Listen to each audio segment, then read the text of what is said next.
This week's quick tip is actually a trick that I've been using when I level sand my clear coat finishes before I take it to the buffing machine to get a scratch-free high gloss sheen on the surface. And after you've sprayed your clear coats and let them cure, even if they look like they're absolutely glass smooth, they probably aren't. There's going to be high spots, low spots, and there may even be some lint and little dust speckles that appear in the finish that you need to address before you go buff it out. And the method we use is we level sand it. And we'll start out with about a 600 to 800 grit sandpaper. And then we'll work through a progression of finer grits until we reach a point that we feel it's ready to take to the buffer to bring out that last little bit of shine. The question a lot of people have is, how do you know when it's time to move from one grit to the next?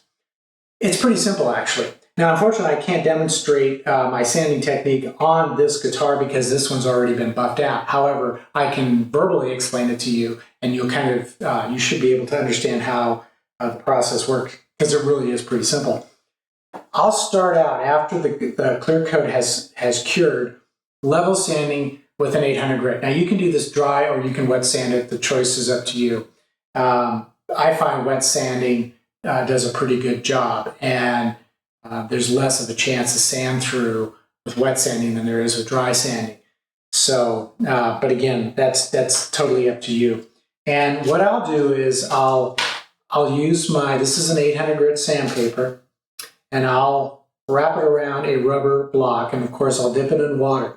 But what I do, and this is the tip, the trick, is the first level sanding session with the 800 grit is done using a circular sanding stroke. And I will circular sand the entire surface of the guitar. The front, the sides, the back, everything. And I'll know I'm finished because the entire surface, once I've cleaned it off and checked it, will have a matte sheen to it, and there should be no more shiny spots, which are the low spots. Everything should be a uniform matte sheen. But when you look at the guitar at a low angle against a bright light, you'll notice that the entire surface is covered in those circular sanding scratches left by the 800 grit paper. And once the entire surface is covered with those circular scratches in a uniform and consistent manner, you're ready to move on to the next grit, which would normally be about 1,000 grit sandpaper. So then you would take the 1,000 grit, and instead of sanding in a circular sanding stroke, you'll sand straight, back and forth, and you'll do this on all sides. And the reason you do that is because what you're trying to do is remove those 800 grit scratches. And one way to tell is when you hold the guitar after you've been sanding with that 1,000 grit, when you hold it up to that low light, you will begin to see those circular scratches being replaced by the straight 1,000 grit scratches. And once you've completely removed all those 800 grit circular scratches, you're done with 1,000 grit because now they've been replaced with straight 1,000 grit scratches. Then you can move on to 1,500 grit. And when you move on to the 1,500 grit, you're going to sand using that circular sanding stroke, the same as you did with the 800. And you're going to replace those straight 1,000 grit scratches with circular 1,500 grit scratches.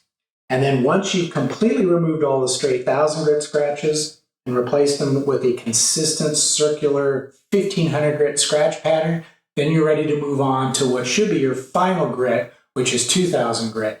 And when you move on to the 2,000 grit, you're going to sand once again using that straight sanding stroke. And that's going to remove all those circular 1,500 grit scratches and replace them with straight 2,000 grit scratches. And once you have removed all those circular 1,500 grit scratches, and of course you've got to check by looking at it under a low angle light with the surface, a good foot from your eyes. And as long as you can't see any remaining circular scratches from the 1,500 grit, you're done with your level sanding and polish sanding. So then you can move on to the buffing machine and buff it up to a high gloss finish. So that's the tip. Vary your sanding stroke with each grit of sandpaper so that you can gauge when it's time to move from one grit to the next.